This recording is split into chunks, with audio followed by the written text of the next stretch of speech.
Al-Furqan TV, lembaga dakwah Islamiyah, efektif dan efisien. Bismillahirrahmanirrahim. Assalamualaikum warahmatullahi wabarakatuh.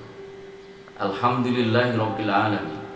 Puji syukur kehadirat Allah SWT yang menciptakan langit dan bumi serta seisinya dan merencanakan segala sesuatu yang terjadi di dalamnya. Alhamdulillahirabbil alamin. Allah telah memberi kekuatan kepada kita semuanya untuk menjalankan ibadah puasa, dan hari ini kita berada di tanggal 17 Ramadan. Firman Allah dalam Al-Quran, A'udzu billahi minasyaitonir rajim.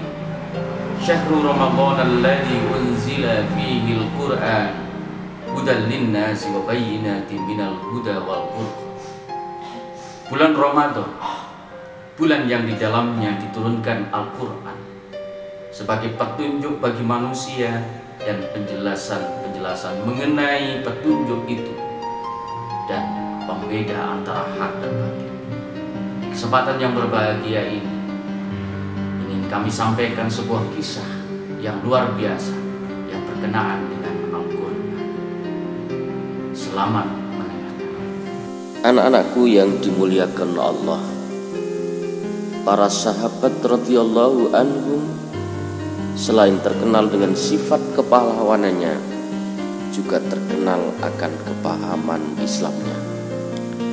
Banyak di antara mereka yang telah mempelajari Al-Quran dan menghafalnya sejak kecil.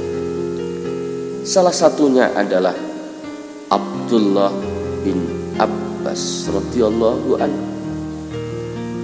Abdullah bin Abbas adalah sepupu Rasulullah Shallallahu Alaihi Wasallam. Ia adalah putra dari pamannya Abbas radhiyallahu anhu. Ibnu Abbas telah hafal Al-Quran dari juz awal sampai juz terakhir sejak usia 10 tahun. Subhanallah, anak sekecil itu telah hafal Al-Quran. Kedekatannya dengan Rasulullah Sallallahu Alaihi Wasallam membuat dia bisa seperti itu.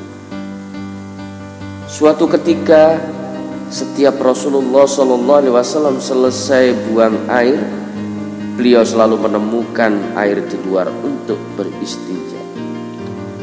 Kalian tahu tidak apa itu istinja? Istinja adalah membersihkan najis atau kotoran setelah buang air kecil ataupun setelah buang air besar. Melihat air tersebut, beliau bertanya, "Siapa yang menaruhnya di sini?" Dijawab, "Ibnu Abbas yang menaruhnya." Rasulullah SAW sangat senang dengan pelayanan Abdullah bin Abbas. Beliau lalu mendoakannya, "Ya Allah, berilah ia kepahaman agama dan Al-Quran." Terbukti, kemudian Abdullah bin Abbas menjadi ulama besar dalam bidang tafsir Al-Quran. Sampai-sampai Abdullah bin Mas'ud berkata, ahli tafsir Al-Quran terbaik adalah Ibnu Abbas. Pada saat yang lain, Rasulullah Shallallahu Alaihi Wasallam sedang sholat sunnah dan Ibnu Abbas mengikutinya di belakang. Lalu Rasulullah menariknya untuk berdiri sejajar, karena jika sholat berjamaah dengan makmum sendirian saja, hendaknya makmum berdiri di sebelah kanan imam, bukan di belakangnya. Namun ketika Rasulullah Shallallahu Alaihi Wasallam sedang sibuk sholat, Abdullah bin Abbas kembali mundur ke belakang. Selesai sholat, Rasulullah SAW pun menegurnya. Abdullah bin Abbas menjawab, "Engkau adalah seorang Rasulullah. Bagaimana aku dapat berdiri sejajar denganmu?" Mendengar jawabannya, Rasulullah SAW mendoakan lagi Ibnu Abbas agar ditambahkan ilmu dan kepahaman. Itulah Ibnu Abbas yang setia melayani Rasulullah sehingga dia mendapat banyak keberkahan. Usia Abdullah bin Abbas baru 13 tahun ketika Rasulullah Shallallahu Alaihi Wasallam wafat. Namun dia mampu mendapatkan banyak ilmu nubuwah. Ibnu Abbas banyak meluangkan waktu untuk menemani Rasulullah Shallallahu Alaihi Wasallam, sehingga hari-harinya dipenuhi suasana belajar Islam. Pemahaman Islamnya begitu mendalam karena ia belajar langsung dari Rasulullah. Biasanya pada masa anak-anak seusianya disibukkan dengan bermain.